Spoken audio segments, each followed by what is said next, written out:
అదే RTV app వార్తల్ని క్షణాల్లో చదివే అవకాశం ఉంటుంది. ఒక న్యూస్ పేపర్, ఒక టెలివిజన్ ఛానల్ మీ చేతుల్లో ఎప్పుడూ ఉంటాయి. ఆర్టీవీకి స్వాగతం. నేను మీ శ్రీనివాస్. సాధారణంగా చిన్నపిల్లలు ఒక పావులకాయనో లేకపోతే ఏదైనా నేరేడు విత్తనమో తింటే అమ్మో అని ఆశ్చర్యపోతాం, కంగారు పడిపోతాం. అలాంటిది ఊహ తెలిసి సుమారు 20 సంవత్సరాలు పైగా పడిన వ్యక్తి ఒకటి కాదు, రెండు కాదు, ఏకంగా 4 పెన్నులు మింగి ఆ పరిస్థితి ఏంటి, వారి కుటుంబ పరిస్థితి ఏంటి, అసలు ఈ సమస్యను ఎలా పరిష్కరించారు, దానికి సంబంధించి మనతో పాటు మాట్లాడడానికి కోసం ఉన్నారు doctor Ramachandra Reddy, advance laparoscopy surgeon, Narasaraopet. అసలు వారు మాట్లాడి తెలుసుకుందాం, అసలు ఇటువంటి సంఘటనలు ఎందుకు జరుగుతాయి, దీనికి ట్రీట్మెంట్ ఏ విధంగా ఉండబోతుంది, దీంట్లో తీసుకోవాల్సిన జాగ్రత్తలు ఏమైనా ఉన్నాయా, వారు మాట్లాడి తెలుసుకునే ప్రయత్నం అయితే చేద్దాం. సార్ నమస్తే. సార్ నమస్తే అండి శ్రీనివాస్ గారు. ఆర్టీవీ ప్రేక్షకులకు అందరికీ నమస్కారం అండి. నేను doctor Ramachandra Reddy, advance laparoscopic surgeon, Matashri hospitals, Narasaraopet. Okay sir, ఈ సాధారణంగా చిన్నపిల్లలప్పుడు వింటాం, ఏదో కాయిన్ మింగేయడను, లేకపోతే ఒక చిన్న ద్రాక్షకాయ నేరుగా మింగేయడను, లేకపోతే నమలకొండ మింగేయడం చూస్తుంటాం. ఇప్పుడు మనం మాట్లాడుకోబోయే కేసు సుమారు 20 సంవత్సరాల వయసు. అసలు ఏంటి కేసు డీటెయిల్స్ ఏంటి సార్? ఈ ఎండోస్కోపీ సర్వీసెస్లో జనరల్గా మాకు వచ్చిన పేషెంట్స్ అందరూ చిన్నపిల్లలు ఒక కాయిన్ మింగామనో, లేదా తాళాలు మింగామని చెప్పో, లేదా పిన్నిస్ మింగామని చెప్పో, చిన్నపిల్లలు ఆడుకుంటూ నోట్లో పెట్టుకొని పొరపాటున పొట్టలోకి వెళ్ళిపోతాయి అన్నమాట. అవన్నీ ఎండోస్కోపీ టెక్నిక్లోనే మనం గ్యాస్ టెస్ట్ చేస్తాం కదా, అలాంటి ఎండోస్కోపీ పరికరంతోనే ఈజీగా తీసేసి ఎమ్మటే పంపించేస్తాం. కానీ మాకు ఈ పేషెంట్ 28 సంవత్సరాలు ఒక మహిళ, నా నర్సరావుపేట చెందిన ఆవిడ సడన్గా ఒకరోజు వామిటింగ్స్ అని వచ్చారనమాట. జనరల్గా వామిటింగ్స్ అనగానే మనం నెక్స్ట్ ఎండోస్కోపీ అనే టెక్నిక్ ఒకటి చూస్తాము, అది దాని ద్వారా చేసాము. ఎండోస్కోపీ చేయగానే ఆమెకి పొట్ట నుంచి ఆల్మోస్ట్ చిన్నపేక్కి వెళ్ళిపోయినాయి అనమాట. 4 పెన్నులు చూసామన్నమాట పొట్టలో. అంటే మనకి కనిపించింది 4 వస్తువులు ఉన్నట్టు కనిపించింది. ఇంకా నెక్స్ట్ మనకేంటి, ఎందుకు ఈ వస్తువులు అక్కడ దాకా వెళ్ళిపోయినాయా, ఏంటి రెగ్యులర్గా చూసే కాయిన్ కాదు, ఏదైనా తాళం కాదు, ఏదైనా పినిస్ కాదు, అలా ఎలా వెళ్ళిపోయినాయి అని అడిగామన్నమాట. ఆమె కొంచెం మానసిక ఇబ్బంది, ఫ్యామిలీ ఇష్యూస్ ఉండటం వల్ల ఆవిడ పొట్టలోకి నోట్లోకి పెట్టేసుకొని గట్టిగా తోసుకుంది, అది లోపలికి వెళ్ళిపోయినాయి అనమాట. సో ఇంకా నెక్స్ట్ మనం ఆ పెన్స్ ఏమన్నా పేక్ బొక్క పెట్టినాయా, లేదా ఇంకా వేరే వస్తువులు ఏమన్నా ఉన్నాయా, ఈ మానసిక స్థితి కొంచెం బాగలేదు కదా అని చెప్పేసి వేరే సిటీ స్కాన్ చేయడం జరిగిందనమాట. సిటీ స్కానింగ్లో కన్ఫామ్ అయిపోయింది, 4 పెన్నులు పొట్ట నుంచి చిన్న పేక్కి వెళ్ళిపోయినాయి అన్న కన్ఫర్మేషన్ రావడంతో మనం నెక్స్ట్ ఏం చేయాలి, ఎండోస్కోపీ ద్వారా తీద్దామని ట్రై చేసాం. ఆల్మోస్ట్ 45 మినిట్స్ మనం ఎండోస్కోప్లో ట్రై చేసామన్నమాట. అవి గట్టిగా స్ట్రక్ అవటం వల్ల స్టొమక్ నుంచి చిన్న పేక్ మధ్యలో మనం ఎండోస్కోపీ పద్ధతితో తీలేపోయాం. ఇంకా మనకు నెక్స్ట్ ఉన్న ఆప్షన్స్ పొట్ట కోసి తీసేసేయాలన్నమాట అవి బయటికి. సో పొట్ట కోయకుండా మనం అడ్వాన్స్డ్ లాప్రోస్కోపీ టెక్నిక్స్ వాడుకొని మనం ఎక్కువ రెగ్యులర్గా ఈ సర్జరీస్ చేస్తుంటాం కాబట్టి లాప్రోస్కోపీ పద్ధతిలోనే ఎప్పుడు ఇలాంటి కేసెస్ రికార్డ్ అవ్వలేదు మన ఇండియా మొత్తం కానీ ప్రపంచం. మేము తర్వాత ఈ సర్జరీ చేసిన తర్వాత ఆర్టికల్స్ మొత్తం రివ్యూ చేసామన్నమాట, ఇలాంటి కేసెస్ ఏమైనా రికార్డ్ అయినాయా అని. సో మనం చూసే కొంచెం సైకలాజికల్ ఇష్యూస్ కానీ ఇలాంటి డిస్టర్బ్ అయిన వాళ్ళు జనరల్గా కింద నుంచి రెక్టంలోకి పెట్టుకుంటుంటారు, ఏమైనా ట్యూబ్లు కానీ, కొంతమంది ఇంకా కొంచెం సెక్షువల్ ప్రెషర్స్ వల్ల కూడా కింద నుంచి ఏమైనా స్ప్రే బాటిల్స్ ఇలాంటివి డిటెక్ట్ అవుతాయి అనమాట. ఇలాంటి రికార్డ్స్ ఉన్నాయి కానీ ఇలా పెన్నులు మింగిన రికార్డ్స్ ఎక్కడా లేవన్నమాట. సో అందుకే ఇది అరుదైన కేసు అని చెప్పేసి మన మీడియా మిత్రులు కూడా అందరికీ షేర్ చేసామన్నమాట. సార్ ఎలా అంటే ఆ పెన్నులు మింగి ఎన్ని రోజులు అవుతుంది, మీ దగ్గరికి ఎన్ని రోజులు తీసుకొచ్చారు, అసలు దాని ట్రీట్మెంట్ ఎలా జరిగింది? ఆ అమ్మాయి వామిటింగ్స్ 4 days నుంచి అని చెప్తుంది మనకి. ఇంకా 4 daysకి మనం ఆ పిల్ల ఆల్రెడీ మెడిసిన్స్ లోకల్గా వాడుకోవడం జరిగింది అనమాట, మెడికల్ షాప్లో తీసుకొని వాడుకోవడం జరిగింది, అయినా అప్పటికి తగ్గలేదు. సో ఇప్పుడు నా దగ్గరికి వచ్చినప్పుడు కడుపు నొప్పి, కంటిన్యూస్ వామిటింగ్స్. ఇంకా మనం ఎండోస్కోపీ పద్ధతి చేయగానే మనకు తెలిసిపోయింది సమ్ ఇష్యూ ఉందని చెప్పేసి. ఇంకా నెక్స్ట్ మనం సిటీ స్కాన్ చేసాం, దాని తర్వాత సర్జరీ ప్లాన్ చేసాం. పేరెంట్స్ కూడా ఒప్పుకున్నారు సర్జరీ చేయడానికి. అమ్మాయి కూడా బాగా సర్జరీ చేయించుకొని రికవర్ అయిపోయింది. నెక్స్ట్ ఫీడింగ్ స్టార్ట్ చేసిన తర్వాత ఇంటికి పంపించేసాం అనమాట. ఎంత టైం పట్టింది సార్ సర్జరీకి? అంటే మొత్తం ఈ సర్జరీకి నాకు ఆల్మోస్ట్ మనం 1.5 hour టైం పట్టింది. మనం లాప్రోస్కోపీలో పోర్ట్స్ వేసిన తర్వాత ఆ భాగం ఎక్కడైతే వెళ్ళినాయో అవి ఓపెన్ చేసేసి ఆ పెన్స్ జాగ్రత్తగా తీయటం జరిగింది. తర్వాత మళ్ళీ అదే లాప్రోస్కోపీ పద్ధతిలో అది క్లోజ్ చేయడం జరిగింది అనమాట. కామన్గా ఒక చిన్న వస్తువు గొంతు దాటితేనే చాలా కష్టంగా ఉంటుంది, అది ఆ నొప్పి భరాయించలేము, చెప్పుకోలేము కూడా ఇలా పలాంటి సమస్య అని. అలాంటిది ఆ పెన్నులు అని అంత దూరం వెళ్తే ఆ పెయిన్ ఎలా భరాయించింది, దీనికి ఏదైనా ప్రత్యేకమైన కారణాలు ఏమైనా? ఇవి నార్మల్గా అందరూ అలా మింగలేరు. నార్మల్ పీపుల్ అయితే ఏదన్నా కొంచెం సైకలాజికల్ ఇష్యూస్ కానీ, ఇలా సూసైడ్ చేసుకుందాం అనుకున్న వాళ్ళు కానీ, ఇలాంటి ఇష్యూస్ ఉన్న వాళ్ళే అవి అలా మింగగలరు అనమాట. సో నార్మల్ పీపుల్ అయితే ఇట్స్ ఇంపాసిబుల్ అలా పెన్నులు మింగటం, ఎందుకంటే అవి చాలా స్టిఫ్గా ఉంటాయి. ఇక్కడ మనం మింగలేం కాబట్టి సో మోస్ట్లీ ఆ అమ్మాయి అంటే షీఈ్ నాట్ రివీలింగ్, కంప్లీట్గా రివీల్ చేయట్లేదు. తను ఒప్పుకుంది మింగానని, కానీ రివీల్ చేయట్లేదు. ఎలా మింగాము ఏంటమ్మా అంటే ఏం చెప్పట్లేదు మనకు కూడా. సో మోస్ట్లీ గొంతులో పెట్టుకొని గట్టిగా నెట్టేసి ఉండేది లోపలికి, అలా వెళ్ళిపోయి ఉంటాయి లోపలికి. ఇక ఎంత వెళ్ళినా కూడా పెన్స్ అంటే ఆల్మోస్ట్ ఒక 15 సెంటీమీటర్స్ ఉంటుంది, 13 to 15 సెంటీమీటర్స్. ఈ డిస్టెన్స్లో వెళ్ళటానికి పేగులు లాగా మెలికబడి ఉంటాయి. అంత జర్నీ చేసి చిన్న పేగు వరకు వెళ్ళిందంటే మనం ఇక్కడ మీరు ఈ బొమ్మ చూసారంటే అండి, మన గొంతు దగ్గర నుంచి పొట్ట వరకు స్ట్రెయిట్ ట్యూబ్ అనమాట. స్ట్రెయిట్ ట్యూబ్, మనం మెలికలు ఏముండవు. సో గొంతు దగ్గర నుంచి స్ట్రెయిట్ ట్యూబ్ కాబట్టి ఇక్కడ తప్పించుకుంటే ఇంక స్టొమక్ వచ్చేస్తాయి. అమ్మాయికి ఈ స్టొమక్ దగ్గర నుంచి చిన్న పేగు దగ్గర బ్లాక్ అయిందనమాట. ఇక్కడ కర్వ్స్ ఉంటాయి కాబట్టి ఇంక ముందుకు వెళ్ళలేకపోయినాయి అనమాట. అది జరిగింది. స్ట్రెయిట్ ట్యూబ్లో ఈజీగా తీసుకోగలిగింది. గతంలో ఈ కేసు కాకుండా ఇటువంటి సర్జరీ చాలా చేసి ఉంటారు కదా, మన దగ్గర దానికి ఇప్పుడు మీరు చేసిన సర్జరీకి వేరియేషన్ ఏముంటుంది? అంటే ఇది కొంచెం డిఫరెంట్ సర్జరీ అనమాట. ఇది మరీ భయంకరమైన కాంప్లికేటెడ్ సర్జరీ కాదు. మేము ఎంతకన్నా కాంప్లికేటెడ్ సర్జరీస్ బోల్డ్ అని చేసాం అనమాట. ఇది కాంప్లికేటెడ్ కాదు, కానీ ఇది కొంచెం రేర్ కేసు కింద మేము భావిస్తున్నాం అనమాట. ఇది అలాంటిది ఎక్కడ జరగలేదు, ఎవరు ఇలా మింగలేదు. అలాంటిది మాకు ఈ కేసు రావటం కూడా యాక్చువల్గా మాకు ఒక అదృష్టం అనమాట. పేషెంట్కి ఇబ్బందే, కానీ ఇలాంటి రేర్ కేసెస్ అనేది ఆ సర్జరీకి దొరకటం అనేది అది లైఫ్లో ఎప్పుడో ఎవరికో కొంతమందికి జరుగుతుంది అనమాట. కామన్గా ఇవి నోట్లో ఏదైనా వస్తువు పెట్టుకున్నప్పుడు కాయిన్స్ కానీ, మీరు అన్నట్టు పిన్నిస్లు కానీ, ఏదైనా క్యాప్స్ కానీ, అవి తెలియకుండా ఒక స్టేజ్కి వెళ్ళిన తర్వాత మనకు తెలియకుండానే వెళ్ళిపోతుంది, డ్రాప్ అయిపోతాయి. ఏంటి ఏదైనా సైంటిఫిక్ రీజన్ ఉందా, లేకపోతే ఏదైనా మన శరీరంలో పార్ట్స్ మీరు అడిగింది చాలా మంచి క్వశ్చన్ అనమాట. మనకి కొంతవరకే సెన్సేషన్ ఉంటుంది అనమాట, సెన్సరీ నర్వ్స్ అంటారు అనమాట. సో గొంతు దగ్గర మింగిన తర్వాత దేవుడు మనకి సెన్సేషన్ లేకుండా ఆ ఈసోఫెగస్లో కానీ స్టొమక్లో కానీ ఆటోమేటిక్గా ఆ పెరిస్టాల్సిస్ క్రియేట్ చేసేసి కిందతో ఆ ఫుడ్ అనేది కానీ మనం తీసుకున్న ఏదైనా కిందకి వెళ్ళిపోద్ది అనమాట. సో అక్కడ సెన్సరీ నర్వ్స్ ఎక్కువ ఉండవు అనమాట. సో పేషెంట్కి కానీ ఎవరికైనా ఏ ప్రాబ్లం వచ్చినా కానీ మన అన్నం మింగామనుకోండి, మనం మింగిన వరకే తెలుస్తుంది. తర్వాత మూమెంట్ అవుతుంది, ఎలా అవుతుంది ఏంటి, అన్లెస్ ఏదైనా ప్రాబ్లం వస్తే కానీ, ఏదైనా లోపల కొంచెం ఇన్ఫెక్షన్ కానీ అలా వస్తే కానీ ఆ పెయిన్ సెన్సేషన్ ఎవరికి తెలియదు అనమాట. సో ఆటోమేటిక్గా ప్రొపల్షన్ యాక్టివిటీ సరిపోయి ముందుకు వెళ్ళిపోద్ది. అదే మనం గొంతు దగ్గర నుంచి ముడి దగ్గర దాకా ఏదైనా మనం తీసుకున్న పదార్థం వెళ్ళాలంటే ఆ ప్రొపల్షన్ యాక్టివిటీ అంటారనమాట. ఆ యాక్టివిటీ ప్రోగ్రెసివ్గా పెరిస్టాల్సిస్ జరిగి కింద తీసుకెళ్ళిద్ది అనమాట.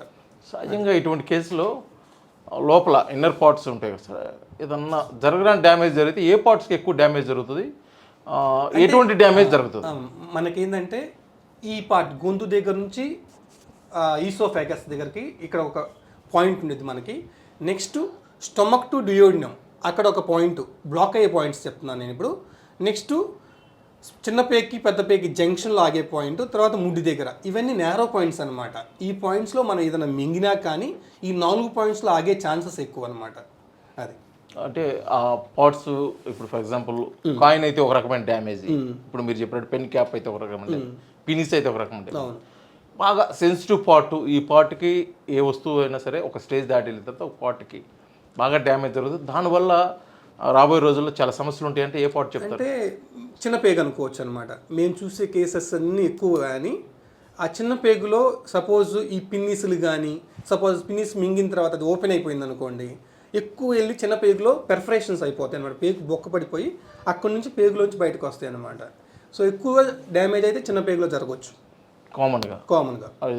డ్యామేజ్ జరిగితే దానికి మళ్ళీ మనం కనుక్కొని సర్జరీ చేసి ఎక్కువ రెగ్యులర్గా అందరూ ఏంటంటే పొట్టంతా ఓపెన్ చేసేసి కంప్లీట్గా అది ఆ పెర్ఫరేషన్ మూసేసి వాష్ చేస్తారు స్టొమక్ని. మనం ఏంటంటే అడ్వాన్స్ ల్యాప్రోస్కోపిక్ సర్జరీస్ చేస్తాం కాబట్టి మేము ఇవన్నీ ఏంటంటే చిన్న హోల్ ద్వారా ల్యాప్రోస్కోపీ పద్ధతిని కంప్లీట్ చేస్తాం అనమాట. పేషెంట్కి రికవరీ బాగుంటుంది, ఫాస్ట్గా రికవర్ అవుతారు పేషెంట్స్. మీ అనుభవంలో ఇలాంటి కేసులు చాలా చూస్తుంటారు. అవును. ఎక్కువ శాతం ఏ వయసు వాళ్ళకి జరుగుతుంటుంది సార్? ఏ ఐటమ్ అంటే నోట్లో నుంచి ఏ ఐటమ్ తీసి ఉంటారు? మేము ఎక్కువ తీసింది అయితే కాయిన్స్ అండి. ఎక్కువ చిన్నపిల్లలు వాళ్ళందరూ ఆడుకుంటూ నోట్లో పెట్టేసుకొని మింగేస్తారు. అవన్నీ స్టొమక్లోనే ఆగిపోతాయి. ఎండోస్కోపీ పద్ధతిలోనే అన్ని పెన్స్ అదే ఆ కాయిన్స్ అన్ని తీసేసామన్నమాట. ఎక్కువ మేము చూసేది కాయిన్. తర్వాత నెక్స్ట్ మనకి ఎక్కువ చూసేది పిన్నీసులు, తాళాలు, ఇంకా లాస్ట్లో కొంతమంది మన ఈ సూదులు ఉంటాయి కదండి, చిన్నపిల్లలు తెలియక నోట్లో పెట్టుకొని అవి కూడా కొంతమంది దగ్గర చూసామన్నమాట. వాటితో మనకి ఎక్కువ డేంజర్ ఉండేది. బ్యాటరీస్ మనం వాచెస్లో పెట్టుకునే బ్యాటరీస్ చిన్నవి ఉంటాయి కదా, రౌండ్గా ఉంటాయి, అవి కూడా ఎక్కువ మింగుతారనమాట. సో మనం అంటే కాయిన్స్ గురించి ఎక్కువ భయపడాల్సిన అవసరం లేదు. మ్యాక్సిమం చిన్న కాయిన్స్ అయితే మోషన్లో వస్తాయి, లేదంటే స్టొమక్లో అయిపోయినప్పుడు ఎండోస్కోపీ పద్ధతిలో తీసేయచ్చు. బ్యాటరీస్ విషయంలో కానీ, ఈ సేఫ్టీ పిన్స్ కానీ, ఏదన్నా సీలలు అంటాం కదా, ఆ సీలలు కానీ వీటిలో మాత్రం కంపల్సరీ డాక్టర్ని ఎమ్మటే కన్సల్ట్ అవ్వాలి. ఎస్పెషల్లీ కడుపు నొప్పి కానీ, జ్వరం కానీ, ఈ మింగిన తర్వాత పిల్లలకి ఏమైనా వచ్చినా కానీ ఎమ్మటే డాక్టర్ స్పెషలిస్ట్, ఎస్పెషల్లీ సర్జన్స్ని కలవాలి. మీరు సర్జన్స్ కలిసి అది నెక్స్ట్ దానికి సంబంధించిన ట్రీట్మెంట్ తీసుకోవాలన్నమాట. కాదు సార్, ఇటువంటి సంఘటనలు జరగగానే ఫస్ట్ వాళ్ళు ప్యానిక్ అవుతారు. ఆ ప్యానిక్లో ఏదో ఒకటి సొంత వైద్యం ఒకటి చేస్తుంటారు. ఇటువంటి సంఘటనలు జరిగినప్పుడు ముఖ్యంగా వాళ్ళ పేరెంట్స్ అయితే కానీ, పక్కన ఉన్న వాళ్ళు కానీ, అంటే చిన్నపిల్లలు అయితే పేరెంట్స్ ఉంటారు, పెద్దవాళ్ళు అయితే ఫ్రెండ్స్ ఎవరో వాళ్ళు తీసుకోవాల్సిన జాగ్రత్తలు కానీ, అప్పుడు ఏమైనా చేయాల్సిన పద్ధతులు అంటే చాలామంది వాటర్ తాపిస్తుంటారు, అలాంటివి ఏం చేయాల్సి ఉంటుంది అక్కడ జాగ్రత్తలు? అంటే ఇలాంటి కాయిన్స్ కానీ, ఏమన్నా ఇత్తనాలు కానీ పిల్లలు మింగినప్పుడు ఎస్పెషల్లీ ఆయాసం వస్తుందో లేదో చూసుకోవాలి. ఎందుకంటే మనకి మన జీర్ణ పేగులోకి వెళ్తే మాత్రం జనరల్గా ఎక్కువ ప్రాబ్లమ్స్ ఏమి ఉండవు. ఎస్పెషల్లీ ఊపిరితిత్తులు మనకి ఇక్కడ ట్రేకియా అనేది ఉంటుంది అనమాట. వీటిలోకి వెళ్ళినప్పుడు మనం మాత్రం ఎమ్మటే ఆయాసం కానీ అలాంటివి డిటెక్ట్ చేసుకొని ఎమ్మటే కన్సల్టెంట్ డాక్టర్ గారి దగ్గరికి వెళ్ళిపోయి పేషెంట్కి బ్రాంకోస్కోపీ అవసరం, ఎండోస్కోపీ అవసరం అనేది కంపల్సరీ తెలుసుకోవాలన్నమాట. సో ఈ కాయిన్స్ కానీ ఇవన్నీ మాత్రం మనకి కాయిన్స్ కానీ అయినా మనం తీసుకున్న పదార్థాలు ఏమన్నా ఈ మనకి రెస్పిరేటరీ సిస్టంలోకి వెళ్ళకూడదు అనమాట. అది చాలా డేంజర్. పేషెంట్కి ఎమ్మటే ఆయాసం వచ్చేసి ప్రాణాపాయం కూడా జరిగే ఛాన్స్ అనమాట. ఇంకా మన ఈ డైజెస్టివ్ సిస్టంలోకి వెళ్ళినప్పుడు మాత్రం ఎక్కువ భయపడాల్సిన అవసరం లేదు. మనకి టైం కూడా ఉంటుంది. కొంచెం మంచినీళ్ళు తాగుతానన్నా, ఏదైనా అట్టిపండు తింటున్నా కానీ ఏం పెద్ద ప్రాబ్లం ఉండదు. ఏదైనా ఇక్కడ మన డైజెస్టివ్ సిస్టంలో బ్లాక్ అయితే మాత్రం కిందకు పొట్టలోకి వెళ్ళి ఈజీగా వెళ్ళిపోతాయి అనమాట. అండ్ పొట్టలోంచి చిన్న పేరుకి వెళ్ళింది అనుకోండి, నెక్స్ట్ మనం అట్టికాయలు అలా పెట్టామనుకోండి, కొంచెం బల్క్ ఉన్న ఫుడ్, ఫైబర్ ఉన్న ఫుడ్ పెట్టామనుకోండి, మోషన్లోకి నెక్స్ట్ రోజు మార్నింగ్ కంపల్సరీగా 1-2 రోజులు వచ్చేస్తాయి అనమాట. మోస్ట్ ప్రాబబ్లీ మోషన్స్ వచ్చేసి ఎక్కువ చూసేది మన కాయిన్సే కాబట్టి ఆ కాయిన్స్, చిన్న కాయిన్స్ జనరల్గా పాస్ అయిపోతాయి. కొంచెం పెద్ద కాయిన్స్, 10 రూపీస్ కాయిన్స్ ఇలాంటివి మాత్రం మనం ఎండోస్కోపీ పద్ధతిలో తీయాలి. కొంతమందికి చిన్న కాయిన్స్ కూడా చాలా రోజుల తర్వాత అలాగే స్టమక్లో ఉండిపోతాయి, అవి కూడా ఎండోస్కోపీ పద్ధతిలో తీయాలన్నమాట. ఇప్పుడు ఫర్ ఎగ్జాంపుల్ మింగారు, ఓకే, తెలుసుకొని వాళ్ళ తల్లిదండ్రులకు లేకపోతే ఎవరొకరికి చెప్పడం జరిగింది, ఓకే.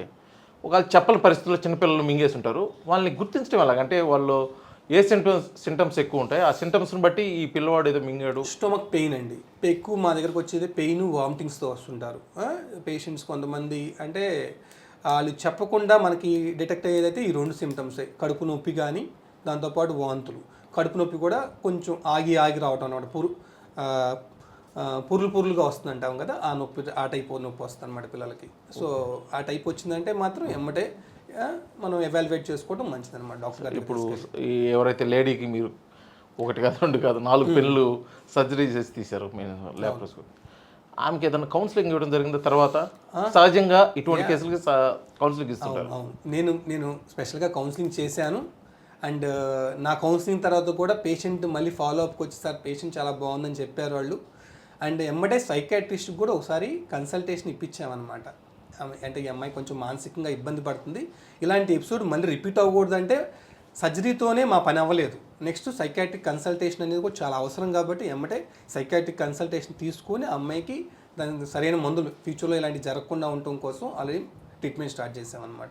ఆ ట్రీట్మెంట్ స్టార్ట్ చేసిన తర్వాత పేషెంట్స్ మళ్ళీ నిన్న ఫాలోఅప్కి వచ్చారు, చాలా బాగుంది అని చెప్పారు.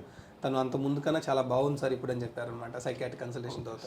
Okay, as a advanced laparoscopy సర్జన్లా మీరు ఏదైనా సలహాలు ఇవ్వదలుచుకుంటే, ముఖ్యంగా ఇటువంటి కేసులకు సంబంధించి పేరెంట్స్కి అయితే ఇలాగ కొంతమంది అలవాటు ఉంటాయి, నోట్లో పెట్టుకునే అలవాటు ఉంటుంది, ఏదైనా ఫస్ట్ నోట్లో పెట్టుకొని కొంతసేపు తర్వాత వీటింగ్ కానీ, ముఖ్యంగా చ్యూయం గమ్స్ ఇవన్నీ చేసే వాళ్ళకి ఇస్తే మీరు ఎటువంటి సలహాలు? మనం చిన్నపిల్లల్ని వస్తువులు పట్టుకోకుండా ఆపలేం, 24 hours మనం వాచ్ చేయలేం కాబట్టి, కానీ కొన్నిటి మాత్రం దూరంగా ఉంచవచ్చు అనమాట. ఎస్పెషల్లీ మనం దూరంగా ఉంచాల్సింది ఎక్కువగా మనం చూస్తుంది ఇవే కాబట్టి, కాయిన్స్ ఒకటి, పిన్నీసులు ఒకటి, బ్యాటరీస్ ఒకటి, గోళీలు, ఈ 4 ఈ ఆర్టికల్స్ అనేవి అంత ఈజీగా దగ్గరగా వెళ్లకుండా మన పిల్లలకి దూరంగా ఉంచవచ్చు అనమాట.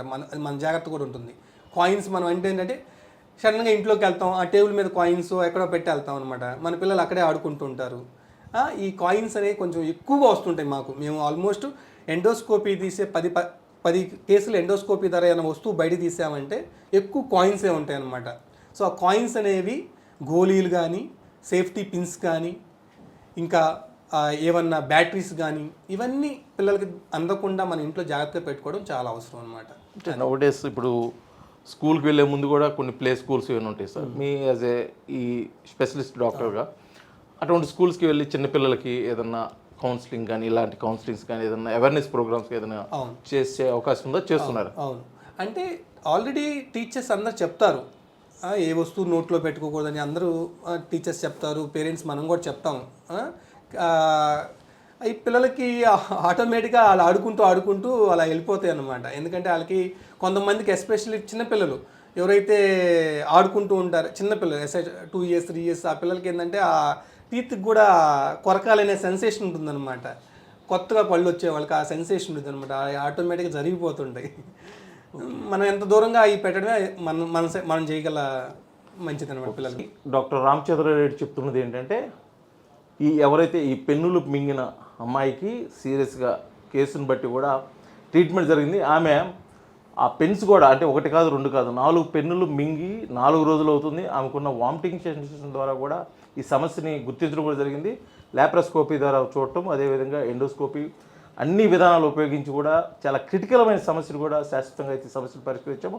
ఆమెకు ఫర్దర్ ట్రీట్మెంట్ కూడా ఇస్తున్నాము. సైకాట్రిస్ట్ కూడా చూపిస్తున్న పరిస్థితి. ఇది కేవలం మానసికంగా కొంత సమస్య వల్ల ఆమె మింగిందని కూడా తేలటం జరిగింది. కాకపోతే ఇటువంటి సమస్యలకు శాశ్వతంగా పరిష్కారం అయితే డాక్టర్ గారు చెప్తుంది ఏంటంటే చిన్నపిల్లలు కానీ అదేవిధంగా ఇటువంటి మింగే వారికి ఇటువంటి చిన్న వస్తువులు పినిస్లు అయితేమి, చిన్న బ్యాటరీస్ అయితేమి, పెన్ క్యాప్లు అయితేమి, ముఖ్యంగా కాయిన్స్ అయితేమి వీటికన్నిటికీ దూరంగా ఉంచితే ఇటువంటి సమస్యలకైతే చాలా దూరంగా ఉండవచ్చు అని చెప్పేసి తన అనుభవాన్ని అయితే తెలియజేస్తున్న పరిస్థితి ఇక్కడ ఉంది. వీడియోలో లక్ష్మణ్తో శ్రీనివాస్, RTV, నర్సరావుపేట, పల్నాడు జిల్లా. మరిన్ని వీడియోస్ కోసం ఛానల్ ని సబ్స్క్రైబ్ చేయండి. లేటెస్ట్ అప్డేట్స్ కోసం వాట్సాప్ ఛానల్ ని ఫాలో అవ్వండి. ఆ లింక్ డిస్క్రిప్షన్ లో ఉంది.